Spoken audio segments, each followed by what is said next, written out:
Njana écrit un livre qui s'intitule « L'idée sociale chez Paul Biya ». J'avais déjà à cette époque-là l'habitude d'écrire dans les journaux. Et je pense qu'il avait sans doute lu quelques papiers de moi qu'il avait probablement apprécié, sinon sur le fond, au moins sur la forme. Donc je me retrouve à la chancellerie de l'université de Yaoundé, qui était encore la seule université du pays. Et il m'interpelle et il me dit, mais est-ce que, on se croise, donc il me dit, est-ce que vous pouvez rendre compte de mon ouvrage, l'idée sociale chez Paul Biya? J'ai dit volontiers. Peut-être croyait-il que j'étais journaliste d'ailleurs. Et j'accepte de le faire et je lui dis à condition que j'ai la liberté de dire vraiment ce que j'en pense. Il dit, pas de problème. Je vais lire l'ouvrage et plus je lis, plus je suis abasourdi. Non seulement l'ouvrage vantait les mérites de l'action sociale, ou plutôt de l'idée sociale du président de la République avant la moindre réalisation.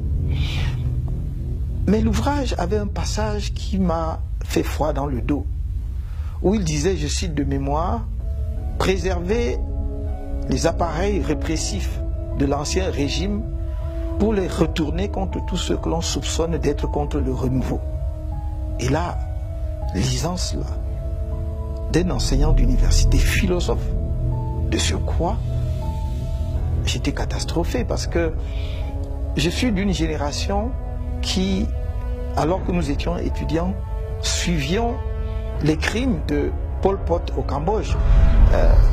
Les Khmers rouges ont tué plus de 3 millions de Cambodgiens parce qu'on les soupçonnait d'être contre le communisme. On les soupçonnait d'activités anticommunistes. Et voir que, après l'avènement du nouveau président de la République, seulement 2 ou 3 ans après, un universitaire camerounais défend une telle idée, me paraissait quelque chose non seulement d'inimaginable, mais d'insupportable. Donc je fais mon compte rendu qui est publié en plusieurs temps dans le journal Le Messager. Dès cette époque, nous étions de ceux qui pensaient qu'il fallait tirer vers l'avant le train de la démocratie. Et quand je lis dans l'ouvrage d'un enseignant d'université qu'il faut préserver justement les appareils répressifs pour les retourner contre ce que l'on soupçonne d'être contre le renouveau, je dis c'est là on est en train d'emprunter la mauvaise pente. Et donc quand mon commentaire de son ouvrage, pareil, il n'est pas du tout content. Je ne sais pas comment ça se passe.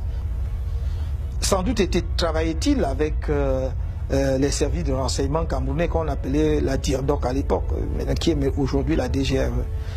Je suis dans la résidence, la maison que je partageais avec certains de mes copains. À l'époque, nous étions encore célibataires, donc on avait un immeuble à la SIC qu'un de mes amis qui était assureur aussi louait et qu'on partageait. Il y avait plusieurs chambres.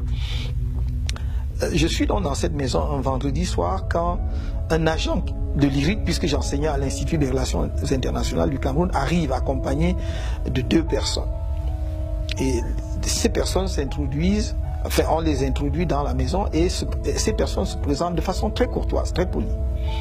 Ils me disent, le grand patron veut vous voir. Ah. Moi je dis, le chancelier, parce que pour moi le grand patron, pour moi, ne pouvait être que le chancelier parce que mon patron, c'était le directeur de l'IRIC et au-dessus de lui, il y avait le chancelier, donc je ne pouvais pas voir plus loin. Il me dit non, non, non, le président de la République.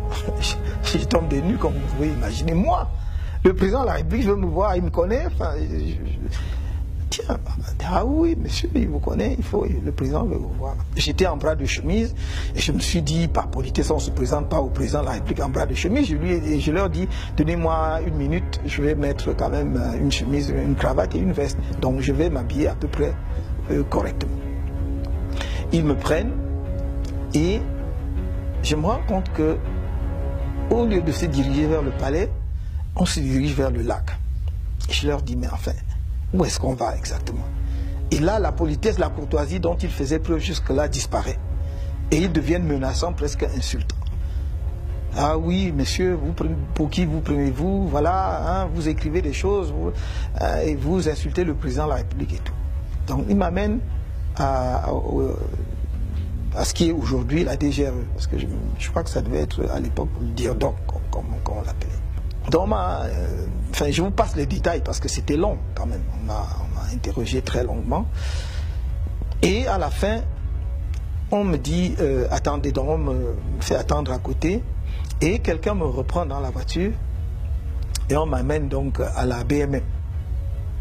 Quand j'arrive, le commissaire m'accueille et m'interroge. Il dit, comme ça, vous passez votre temps à écrire, hein, à écrire et à tenir des propos injurieux à l'endroit du chef de l'État. J'ai dit, mais où est-ce que j'ai tenu des propos à l'endroit injurieux à la place du chef, à l'endroit du chef de l'État? Simplement parce que j'ai dit que non, on ne peut pas exalter la politique sociale du président de la République puisqu'il ne l'a pas encore mise en œuvre.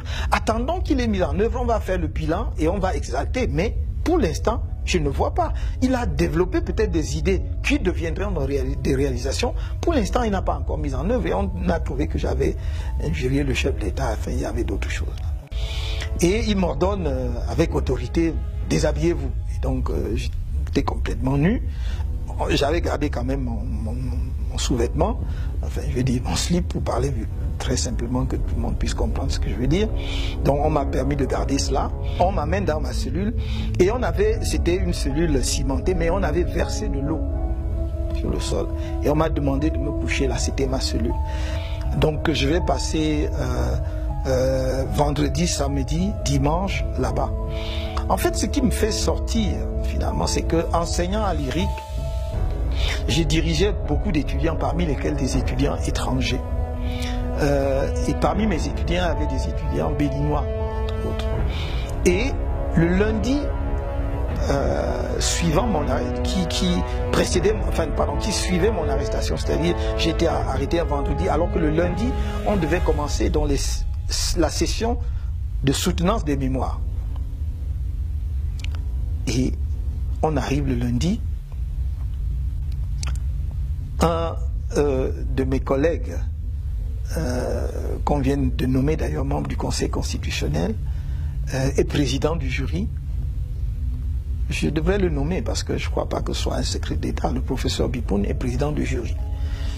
Et il pose la question, mais où est le professeur Tamto? Parce que c'est lui le directeur, on ne peut pas organiser une soutenance de mémoire sans le directeur, celui qui a encadré les étudiants.